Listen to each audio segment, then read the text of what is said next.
Hello, Legacy Bears. I'm Miss Pearson. I teach first grade at Legacy, and I'm going to read a story to you today called Rosie, Revere, Engineer, written by Andrea Beatty and illustrated by David Roberts.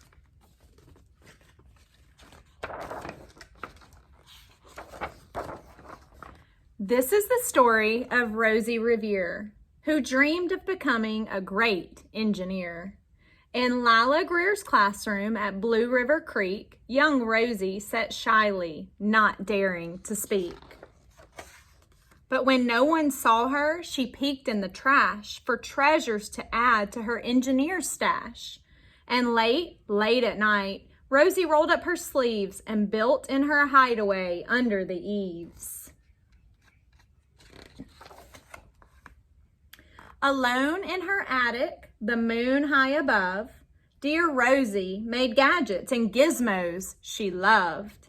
And when she grew sleepy, she hid her machines far under the bed where they'd never be seen. When Rosie was young, she had not been so shy. She worked with her hair swooping over one eye and made fine inventions for uncles and aunts, a hot dog dispenser and helium pants. The uncle she loved most was zookeeper Fred. She made him a hat to keep snakes off his head, from parts of a fan and some cheddar cheese spray, which everyone knows keeps the pythons away.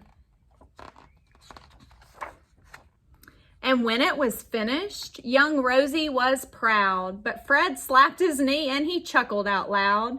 He laughed till he wheezed and his eyes filled with tears, all to the horror of Rosie Revere, who stood there embarrassed, perplexed, and dismayed. She looked at the cheese hat and then looked away. "I love it," Fred hooted. "Oh, truly I do." But Rosie Revere knew that could not be true. She stuck the cheese hat on the back of her shelf, and after that day kept her dreams to herself. And that's how it went until one autumn day, her oldest relation showed up for a stay. Her great-great-aunt Rose was a true dynamo who'd worked building airplanes a long time ago. She told Rosie tales of the things she had done and goals she had checked off her list, one by one. She gave a sad smile as she looked to the sky. "The only thrill left on my list is to fly." But time never lingers as long as it seems. I'll chalk that one up to an old lady's dreams. That night, as Rosie lay wide-eyed in bed, a daring idea crept into her head. Could she build a gizmo to help her aunt fly? She looked at the cheese hat and said, "No, not I."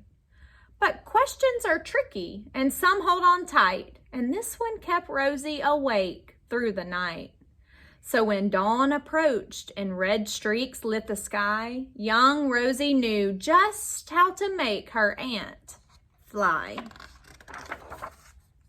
She worked and she worked till the day was half gone, then hauled her cheese copter out onto the lawn to give her invention a test, just to see the ridiculous flop it might turn out to be.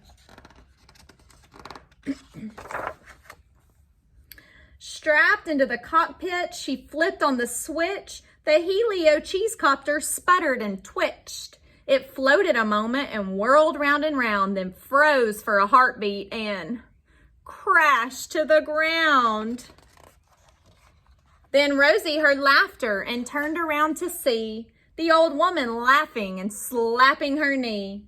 She laughed till she wheezed and her eyes filled with tears, all to the horror of Rosie Revere, who thought, "Oh no, never, not ever again will I try to build something to sputter or spin or build with a lever, a switch, or a gear, and never will I be a great engineer."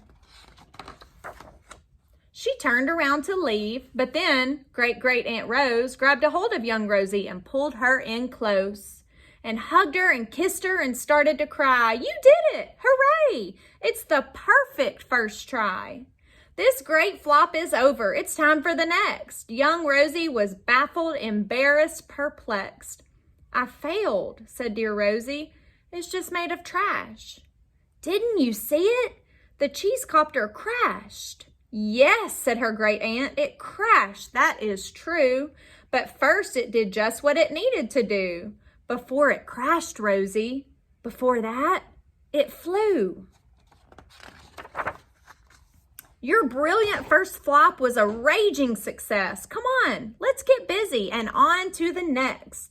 She handed a notebook to Rosie Revere, who smiled at her aunt as it all became clear. Life might have its failures, but this was not it. The only true failure can come if you quit. They worked till the sun sneaked away to its bed.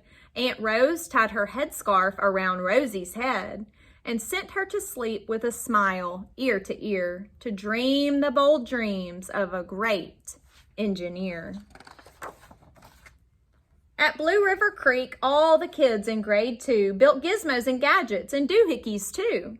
With each perfect failure, they all stand and cheer, but none quite as proudly as Rosie Revere.